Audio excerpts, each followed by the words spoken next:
shoulders. I'm going to go back over into my overhook position, grab the head, pull it down, into what we call front headlock. Okay. So we'll go for 3. 1, 2, 3. Clear a bit of distance, but keep hold of this arm. Okay. This arm's going to overhook. As I overhook, I step and I keep my head below his chin. So if he tries to turn into me, I've got my head as this barrier. Okay. Once we're in this position, we've looked at this already. I'm going to drop my shoulder, get my hand over the top of the head on where the neck is, just at the base of the skull, pull down, and then from this position, I'm going to take this arm over the top and cut to the chin. This is called a cow catcher. Okay, and then on the other side, I'm just going to hold the arm in this position. Keeping my elbow here, okay, because if you just start trying to grab my legs, I've got that barrier. I don't want my elbow up like this because it's just going to drive in and tap the leg. The cup of the chin is going to help, so it's here and then pulling him down with lots of weight across the back of the spine. One, 2, 3. Yep. Making sure I've got that good overhook, sorry. Create that pressure, hand on the top of the head, pull down again. Then from this position, this hand's going to slide over, cup the chin, okay? Lots of weight across the back of the neck and the top of the shoulders, and then to here, okay? We might as well go straight into stepping back and pulling the chin. Yeah. This is a snap down. There's no angle on the chin, you just got it. Got all your chin. Yeah, you're not angling else. No. I get to twist it in a minute. At the moment, I want to elongate the neck. So the reason why I'm cupping the chin and not twisting it is because I want to keep the neck nice and straight, because I'm going to have lots of weight over the top, and that's going to make the head go down, which then gets us into that kind of kneeling position. I'll grab a couple of people's chins so you can have a feel as well. All right, on 3. 1, 2, 3. Everyone's trying to be nice. You're going to have to apply some pressure across the back of the base of the neck and stuff. So once we get into this position and brought that posture and we've pulled down into here and using that shoulder, yeah, the hand's just going to slide across, but if you take your elbow over the back of the neck and then cut, you get a bit of a tighter position. I'm always pulling the chin, okay, and this is the bit where you start trying to be nice, and unfortunately I'm putting you in a situation where you just have to pull the chin. Okay, as I walk down, yeah, I'm stepping my knees down and pulling, okay, to try and flatten them out. If you flatten them out, that's when it's easy to start getting round and then start looking for your strikes and stuff like that. So grab the chin, elongate the neck, make sure there's some pressure. And as you're going down, it's not a DDT or pedigree or any of the WWE things you can think of. Yeah, I'm controlling it. So as I get to here, yeah, I just walk it down, and then I keep moving my knees away. Yeah. Don't keep one leg in front or knee in front, because they're going to grab that in desperation and try and, reverse the position and get on top. All right, give it a go. Create a little bit of space into our overhook, and then pulling down to create the posture, hand over the back of the head. Okay, I may decide to start attacking for a guillotine from this position.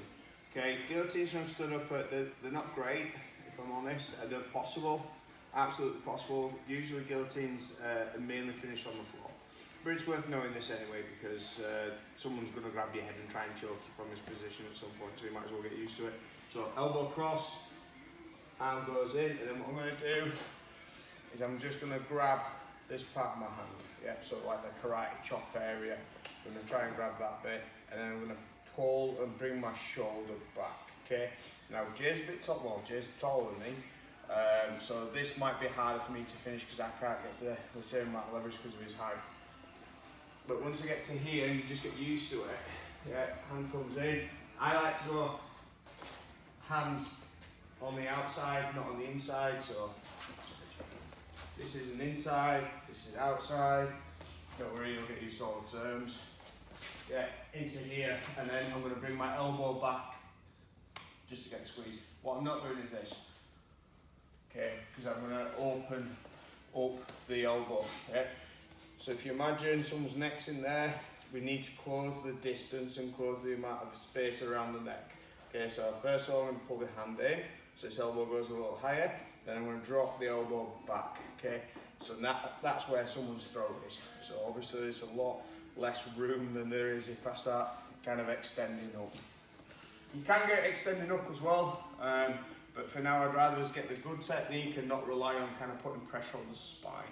Okay, so same thing, yeah, I've bumped, I've got my overhook, I've broken his posture, coming through, hands, and I'm just going to try and finish the guillotine without driving my hip in. We can do it with the hip in, but if we get that choke without having to kind of look like we're humping, yeah, it certainly just, you know, helps finish the choke and without a reliance on power and strength. Alright, give it a go. 1, 2, 3, just because we're again humping and extending and relying on more of a neck crank. So full drill, pump, yeah, make sure you've got your shoulder nice and high and attached to the shoulder, so I'm really tight here. If you're in this kind of position, it's not going to work, he's going to be able to get out. You can try and go for an arm break if his arm's not in the right position, he's kind of doing like a dance hold instead of having that hand nice and high. Correct posture, into here, yeah. I'm going to shoot this arm across before I go into which position first? Cow catcher. Into the cow catcher position. I'm going to start elongating. Now from this point here, yeah, when I get his second knee down, this is when I'm going to switch on the cow catcher and I'm going to shoot my elbow through. Okay, so I'll go from here to shoot that elbow through. Okay. So cow catcher, pressure on top, shoot that elbow through to this position. Then from here, this is where I'm going to grab my hand, I'm going to fall to the side of the head and go over the top. So, got into this position, yeah, you can go arm in if you feel like that might work better for you. It is good and I use arm in a lot, but the one that's going to kill most people is the arm out. Okay, so here, shoot that arm through, and then I'm trying to get my hand to the opposite shoulder. Can you ever see that? So, like that. It's a much better idea, isn't it? I'm moving instead of people moving. Okay, so my hand's going all the way to the other part of the shoulder. Okay, so here, and then get grip, fall onto the side, bring your elbow in, and then just look for your choke. Okay, go nice and steady with this, don't rush it. Yeah, just get used to that wrap in, and as we're falling, this thing's coming on the inside, falling onto my elbow, this leg comes over the top, just to kind of stop and move him round. Okay, how to get into position and, you know, look for attacking for your guillotine. Yeah. Got to think of a couple of things with this, and especially from a mixed martial arts point of view. If you're doing this kind of attack, there is the chance and risk of the person being on top of you and then punching you in the face. So if you are going into the guillotine, you have to be sure that you're confident in your guillotine and that, you know, you can keep the position and also follow. So if they start defending, you know, have you got that foot over the top? Are you used to doing that? Me personally, I would go for this kind of attack if I had my coach out 30 seconds and then I'm just going to look for the finish. Okay, if it was like 30 seconds into a bout and I've still got most of the bout left, I'm going to try and take him back and then bash it. Okay, so this is where sometimes with submissions are great, but we have to understand what the potential risk is. So if I go into a guillotine in the first couple of seconds of a fight, yeah, and they get on top of me, then that's going to look worse for me, even though I've gone for the initial attack. They're on top of me, punching me for 2.5 minutes, it's not a great thing. So this is where we need to put it into context for mixed martial arts. So let's just have a quick look at how we defend from stood up. Okay, so Jay's going to snap me down into his position. Okay, so if he's got control of his arm, this definitely makes it significantly harder. Okay, so posture's my friend. Posture is always my friend in these kind of situations. So first thing I'm going to try and do before he connects his hands is I'm going to try and separate the hands and look up.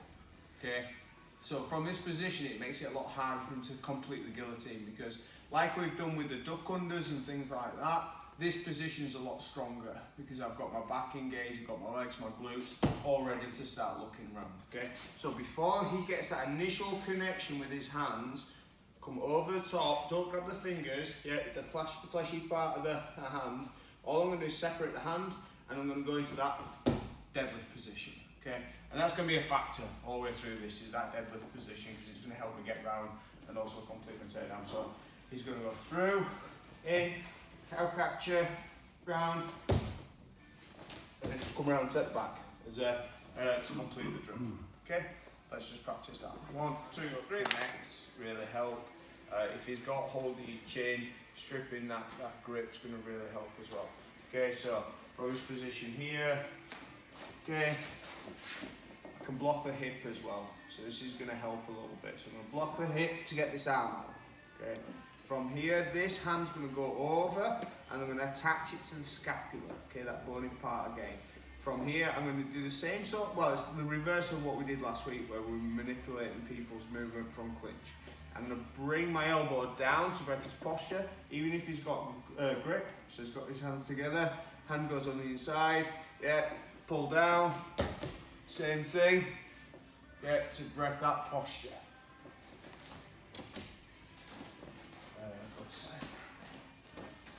So, gets in, over, block the hip to start off with, and then bring that hand over the top, okay?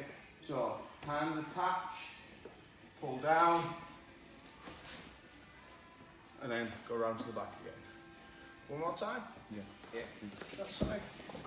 So, I'm at a shot in, shit, and stuck. Block the hip, hand over the top, pull by using that connection of my elbow dropping. Yeah, I'm not grabbing his scapula and pulling it down, it's attached and it's the elbow doing the work. And from here, straight the grip, come round, yeah, into whatever position. Make sense? Yeah. Give it a go. 1, 2, 3.